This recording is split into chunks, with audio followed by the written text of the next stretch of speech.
Na mtazamaji, ni Jumatatu nyingine njema ambapo tunakutana tena kwa taarifa uzipendazo za Jukwaa la KTN. Nikitumai weekend yako imekuwa njema na wiki yako imeanza vyema. Humu nchini hii leo kukiwa kumeshuhudiwa matukio mbalimbali, hasa katika ulingo wa siasa na nyanja nyingine. Tunajua kwamba idara ya mahakama, hasa mahakama ya rufaa, imetoa muda hadi kesho kwa makubaliano kuafikiwa kuhusu mgomo wa madaktari. La sivyo, kesi irejeshwe tena katika mahakama ya kutatua mizozo ya wafanyakazi. Tunajua pia katika eneo la Pwani, kaunti ya Mombasa, kumekuwa na mtafaruku kati ya rais na gavana wa kaunti ya Mombasa, Ali Hassan Joho, ambaye pia hakuruhusiwa kuhudhuria ile hafla ya kuzindua huduma za feri eneo la Mtongwe. Na pia tunakuletea taarifa pia kuhusu mgomo wa wahadhiri ambao umesitishwa leo, zikiwa zimetimu siku 54 za mgomo huo. Hivyo basi hapo kesho watarejea kazini wale wahadhiri wa vyuo vikuu vya umma ambao wamekuwa mgomoni. Na pia mtazamaji, siku mbili kabla ya rais kusoma hotuba ya mwisho kwa taifa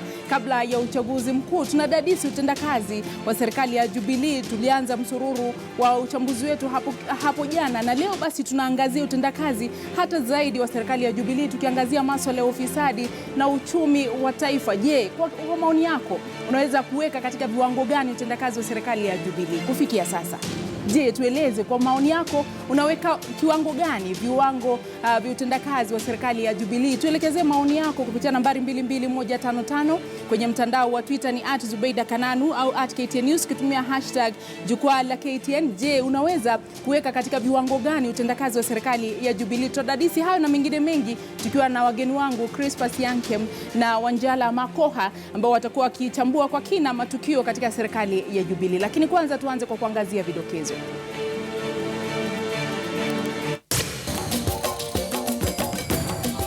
Ni afueni kwa wanafunzi wa vyuo vikuu vya umma baada ya wahadhiri kusitisha mgomo ambao umekuwepo kwa siku 54.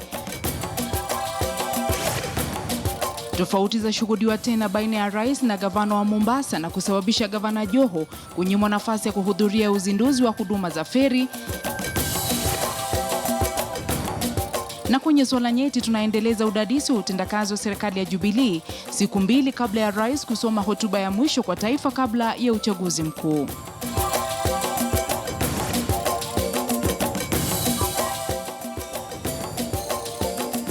Karibu mtazamaji, jina langu ni Zubeida Kome na mtangazaji wa ishara ni Meresha Oiti. Wahadhiri wa vyuo vikuu vya umma wamesitisha mgomo wao. Hii ni baada ya mkataba uliotiwa saini baina yao na serikali wa nyongeza ya 17.5 na 3.5 ya marupurupu ya nyumba. Akitangaza kusitishwa kwa mgomo huo, katibu mkuu wa chama cha UASU Constantine Wasonga amesema kwamba kuanzia kesho wahadhiri wote sharti warudi kazini kutokana na mkataba huo wa nyongeza ya shilingi bilioni 6. Mgomo wa wahadhiri umekuwepo kwa muda wa siku 54 kufikia sasa.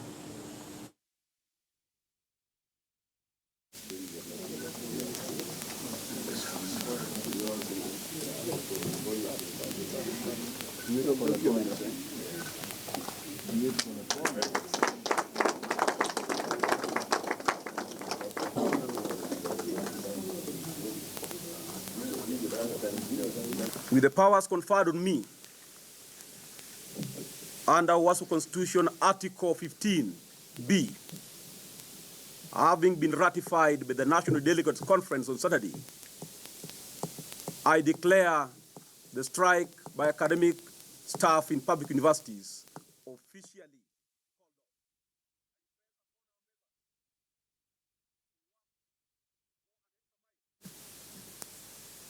and cover the period so that we don't interfere with the academic program. More importantly, the job evaluation exercise is being conducted in our universities, and we call upon SRC to involve all the stakeholders so that we can relook the Patterson model, because as it stands now, that tool is fit to measure only the factory managers or cat leave managers. Kenyatta amezindua upya huduma za feri katika kivukio cha Mtongwe, eneo bunge la Likoni, kaunti ya Mombasa. Akizindua huduma hiyo, rais amesema kuwa serikali imetenga shilingi bilioni 2.2 za kununua feri mbili ambazo zitatumiwa na ziko tayari kutumika kufikia mwezi Julai mwaka huu. Ali Manzu anaarifu. Asante sana. Hatimaye shirika la huduma za feri nchini imeanzisha upya huduma za usafiri katika kivukio cha Mtongwe ambacho kilisitisha shughuli zake miaka ya 90 baada ya ajali iliyosababisha maafa. Rais Uhuru Kenyatta aliwaongoza baadhi ya viongozi wa pwani kuzindua huduma hiyo mapema hii leo katika kivukio cha Mtongwe huko Likoni. Kwenye sherehe hizo, Rais Kenyatta aliahidi kununuliwa kwa feri mbili ili kutumiwa katika kivukio hicho. Serikali yenu ambaye ninaiongoza tumetumia shilingi bilioni 2.2 kununua feri zingine mbili ambazo zitakuwa zimefika hapa by Julai mwaka huu. Hizo feri zikifika sasa, zile ambazo zinatumika pale zitahamishwa hapa, na ndio iwe ya kwamba masaa yoyote wananchi wataweza kuwa wanatembea kupitia feri ambazo zitakuwa hapa on a full time basis. Leo sisi watu wa Likoni ni furaha kubwa sana. Niliwaambia siku zote kwamba serikali ya Jubilee ukiiomba na tukifanya nao kazi itatufanyia. Leo tutavuka. Leo tutavuka. Naibu wa Rais William Ruto alikashifu vita vya ubabe katika sehemu ya Mombasa vinavyoshuhudiwa kila Rais Kenyatta anapozuru Mombasa na kujadili swala la maendeleo. Hatuna haja na ubabe wa kisiasa. Wananchi wa Mombasa na Kenya wanataka huduma, wanataka serikali ambayo inashughulikia mambo yao. Viongozi wote tuachane na ubabe wa kisiasa. Kando na kivukio hicho, serikali imeahidi kuikarabati barabara kuu ya kutoka sehemu za Miritini kuingia bandarini Mombasa ili kurahisisha usafiri wa mizigo na watalii. Kutoka Miritini kuja kuingia hapa port, pale ambapo gari ya moshi itakuwa inatembea. Miezi michache bado feasibility inaendelea. Hiyo barabara tutaivukisha kupitia Dongo Kundu ndio iweze kuingia upande huu, ndio sasa tuwe na feri lakini pia tuwe na barabara ambayo watu wataweza kutumia. Kivukio cha Mtongwe kinawasaidia sana wakazi wanaofanya kazi katika sehemu ya viwandani mjini Mombasa ambao wanaoishi sehemu za Mtongwe na Likoni kuvuka kwa urahisi na kuwakosesha shida ya kuzunguka hadi katika kivukio cha Likoni. Ali Manzu, KTN News, Nairobi. Gavana wa kaunti ya Mombasa, Ali Hassan Joho, amekosoa hatua ya serikali ya kumnyima nafasi ya kuhudhuria hafla ya uzinduzi upya wa shughuli za feri katika kivukio cha Mtongwe. Akihutubu wakati wa mkutano na wanahabari, Joho amesema kama gavana wa kaunti ya Mombasa ana haki ya kufuatilia na kuhusishwa katika mambo yote yanayohusu wenyeji wa Mombasa. Maafisa wa usalama walishika doria na kuzuia Joho na wafuasi wake dhidi ya kufika eneo la sherehe. We had all good intentions kwenda pale kuwakilisha watu wa Mombasa. I believe a public function for an elected leader doesn't need invitation, because somebody is asking a question whether I have been invited to that function. Remember, I said earlier, if I'm aware of a function that is being presided by the president, I will attend. The only ones that I do not attend is the ones that are Jubilee functions and those that I'm not aware about. But generally, because it is a public function, I saw no reason as to why I shouldn't attend. But I know one of the reasons as to why they fear our presence there. It is because of what they said yesterday. Najua jana waliongea mambo mingi sana pale Tononoka. And for some reason they felt we were going to get an opportunity to respond to their falsehood and lies. So, understandably so, as politicians, we always have an opportunity to respond. Najua jana the president said, and I know this is one of the reasons as to why they would not allow us to go. Jana the president said kwamba alitupatia, he wants the county government of Mombasa to account for 40 billion shilling given to us by the national government. So, of course, if I have an opportunity, I'll make it clear. The county government of Mombasa, from its inception, tangu ianze kufanya kazi, has received close to 17 billion shillings. The first year, we allocated 4.2 billion. Wakazuia 750 million. Wakisema wamelipa wafanyikazi, so we got 4.2 less 700, which is basically 3.5 billion. The second year, the subsequent year, they gave us 4.6 billion, and then 5.2 billion, and now 6.7 billion. Add that up. Now, ukitoa hiyo ya 750 that they held because they said they paid for counties mshahara, we were standing about 16 billion. So 16 billion na 40 billion ni tofauti kubwa sana. Wabunge kutoka chama cha ODM wakiongozwa na mwenyekiti wa chama hicho John Mbadi wamekashifu matamshi ya Rais Uhuru Kenyatta ambayo wanasema yanakosea heshima afisi ya rais. Viongozi hao wamemkosoa rais kwa kudai anawadharau na kuwakosea heshima magavana na anastahili kuwapa nafasi kufanya kazi yao bila mwingilio wowote. Three things cannot be hidden here in Kenya today.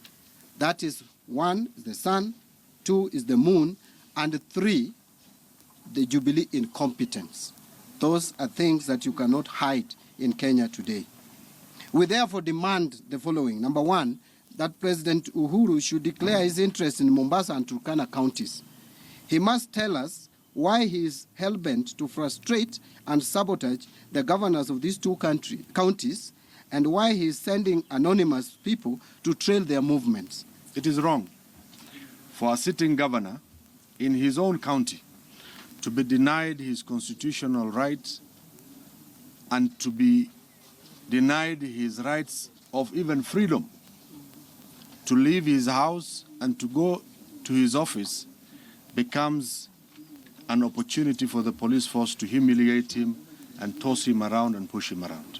You know, as Muslims, you call Sultan somebody who's a serious leader. The way his people call him Mudamaki. I'm told when he goes to Nyeri, they call him Mudamaki. So when we are in Coast, as Muslims, we call Joho Sultan. So you should accept that he's a Mudamaki in Nyeri and Kiambu, and Joho is a Sultan in Mombasa. Are you seeing that? So we must, this is a serious Islamic title that is given to high-ranking member of the Muslim community. And you don't achieve it like that. And the president does not qualify for that title, I know it.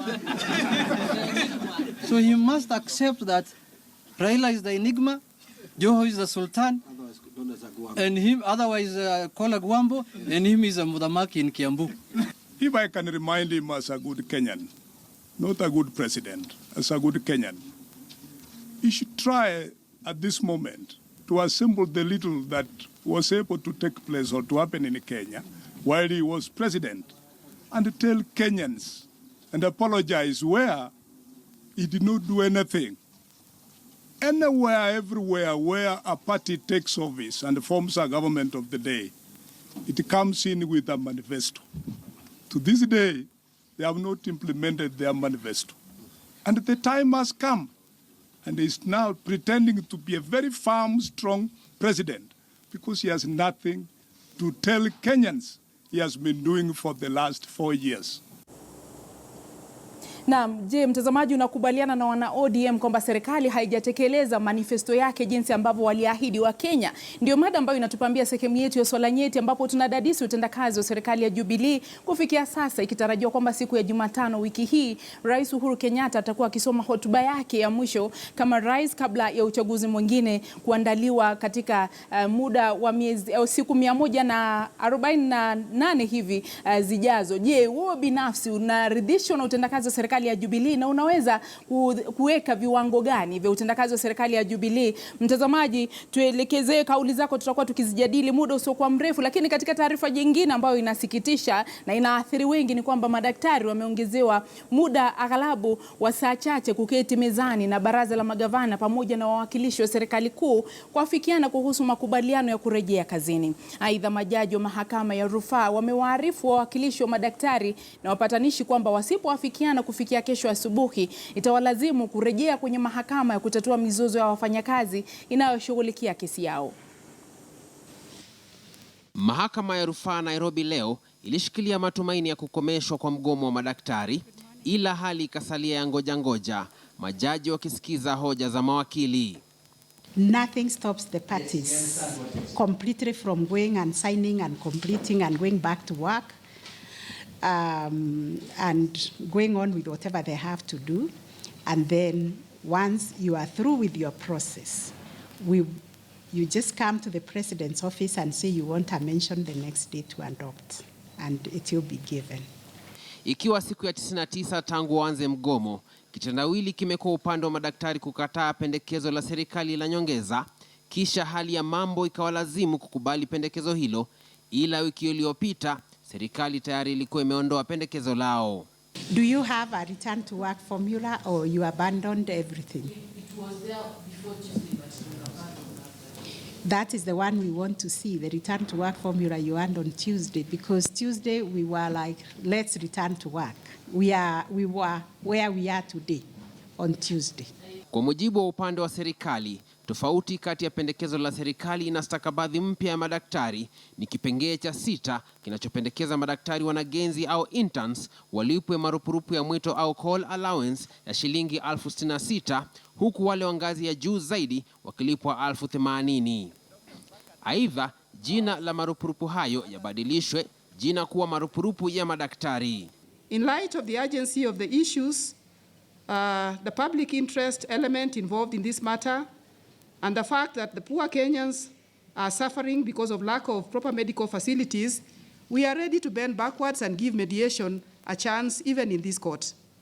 We appeal to all the parties, including the Ministry of Health, to be guided by the best interest of Kenyans and put aside their differences, their egos, and also give the religious leaders a chance to help bring a compromise and the resolution of this matter. Madaktari sasa pamoja na wapatanishi wakiwemo viongozi wa kidini wametakiwa kuwasilisha maafikiano yao kwa mahakama ya rufaa saa 4 kesho asubuhi, la sivyo swala hilo litarejeshwa mahakama ya kushughulikia mizozo ya wafanyakazi na waajiri, wala halitasikizwa tena na jopo la mahakama ya rufaa. Mark Namaswa, KTN News. Naam, kulingana na madaktari ni kwamba wamekubaliana kuhusu baadhi ya mambo walioyataka, lakini sasa kizingiti kilichopo ni kutiwa saini kwa baadhi ya makubaliano ambayo wameafikiana. Na umemsikia pale Jaji Martha Koome akiuliza, je, kuna mkataba wa kurudi kazini? Na ndipo sasa mtazamaji, tukuarifu nini ambacho kimenakiliwa kwenye mkataba huo wa kurudi kazini ambao bado haujatiwa saini, tukijua bado ndio mazungumzo yanaendelea. Kulingana na mkataba huu wa kurudi kazini ni kwamba saini kwa niaba ya kaunti zote ni lazima zitambuliwe, saini ambazo zitawekwa kulingana na mikataba ambayo wamejadiliana, zile ambazo zitawekwa kwa niaba ya kaunti zote 47 sharti zitambuliwe. Pia kuna makubaliano kutekelezwa siku 7 baada ya kusainiwa. Baadhi ya mambo ambayo wanayataka yatekelezwe katika kipindi cha siku 7. Pia kuna ile CBA ya mwaka 2017 2021. Tunakumbuka kulikuwa na ile CBA ya mwaka 2013. Sasa kuna CBA nyingine isajiliwe siku 14 baada ya makubaliano kutiwa saini, isajiliwe katika mahakama. Tunajua kwamba ile ya mwaka 2013 haikuwa imesajiliwa mahakamani, ndiposa kulikuwa na mtafaruku, madaktari kuwekwa kwenye daraja mpya za kazi kwa mujibu wa makubaliano haya mapya. Marupurupu ya dharura kutambuliwa kama marupurupu marupurupu ya madaktari. Wahudumu wote wa afya hospitalini, katika hospitali za umma kupewa marupurupu haya, na marupurupu haya yawe ya kuanza tarehe 1 mwezi Januari mwaka 2017, kwamba walipo kuanzia mwezi wa Januari mwaka 2017 hadi sasa mwezi wa Machi, na pamoja na mishahara ambayo hawakuwa wamelipwa. Tukiangalia haya marupurupu ya kila mwezi ambayo wanayataka au yale ambayo yameafikiwa, ni kwamba madaktari, wanafunzi, wale interns wapate nyongeza ya takriban shilingi 36,000, ambapo sasa itakuwa jumla ya shilingi 66,000 ya marupurupu kila mwezi. Madaktari wakuu na wataalamu wapate nyongeza ya shilingi 42,000, ambapo kwa jumla sasa itakuwa ni shilingi 72,000. Wataalamu wakuu wapate nyongeza ya shilingi 50,000, ambapo jumla watapata marupurupu ya kila mwezi ya takriban shilingi 80,000. Tukiwa bado katika masuala ya marupurupu, kuna marupurupu ya hatari kwa wale madaktari, ambapo kila daktari atapata marupurupu ya hatari ya takriban shilingi 20,000 kila mwezi. Malipo ya tangu tarehe 1 mwezi Januari mwaka 2016 hadi tarehe 31 mwezi Machi mwaka 2017 wapate malipo yao, kwa sababu baadhi wamekuwa wakilalama kwamba hawajakuwa wakipokea mishahara yao, na wengine pia wamepigwa kalamu. Wanataka sasa mishahara yao ambao hawajalipwa ijumuishwe pamoja na haya marupurupu na walipwe kabla ya tarehe 31 mwezi Machi. Marupurupu kujumuishwa na mshahara ambao hawajapokea, jinsi ambavyo nimekueleza, wanaostahili kupandishwa vyeo ifanyike hivyo miezi 6 baada ya utekelezaji wa makubaliano haya, na hakuna yeyote ambaye ataonewa au kuadhibiwa, hasa wale ambao wamekuwa kishiriki mgomo. Wamekubaliana kwamba mtu asionewe, asiadhibiwe, na pia wale maafisa wakuu wa KMPDU wasiadhibiwe wala kuonewa kwa mgomo ambao umekuwa ukiendelea kwa takriban siku 99 sasa. Madaktari kulipwa mishahara kabla ya tarehe 31 mwezi Machi mwaka huu wa 2017. Kesi zote zilizoko mahakamani kuhusu mgomo huu kuondolewa.